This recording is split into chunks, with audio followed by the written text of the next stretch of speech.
So now, Alejandro, you're going to show us how to choose the correct foundation for somebody's skin tone.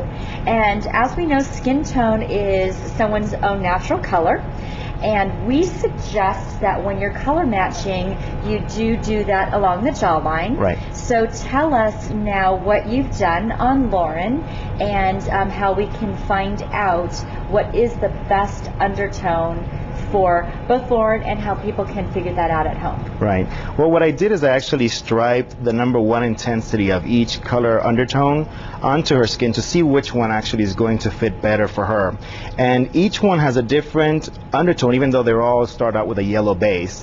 Except for the cool shade, which I put on here, it's a little bit more of a slight rosy kind of cool undertone. But she's got the warm one. She's got cool one here, warm one, neutral one, and then obviously olive one.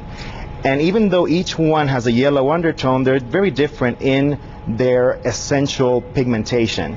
Warm one actually has more of the yellow with a little bit of gold. Neutral has yellow with that kind of like peaches and cream undertone.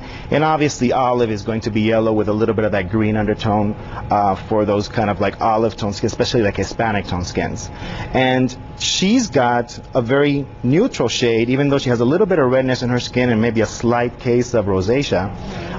But I think warm one is going to be her best bet because it cuts a little bit of that redness in her skin and still combines with her yellow golden undertone of her skin tone. Okay. And when you said you're using level 1, what you're saying is that there's different levels of intensity. One may be fair, 2 being medium. Right. 1 would be more of a light, 2 would be medium, 3 would be a little bit deeper, and then 4 obviously would be your darkest shade. Okay, great. Yeah. So what we're looking for is what tone looks most natural on her with the different variations that Mineral Fusion offers. Right. Great. And you know, the great thing about this type of skin tone is you can either kind of go between 2 shades, which is the most popular ones that we do have, and that's the warm and the neutral category. Right. And some people want to be a little bit more on the peachy, kind of have a little bit slight of a peachy undertone, which is fine, and then they can choose neutral. If they don't want to be kind of peachy, they want to be more towards like the yellow with a little bit of golden undertone, then they can definitely use the warm. So you're saying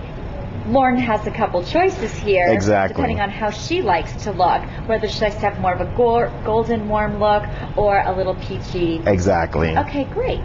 Okay. And for her, I choose actually the warm one because it really blended in the best with her skin. Yeah, and I see when you did that, it actually even cut the red in her skin. Exactly.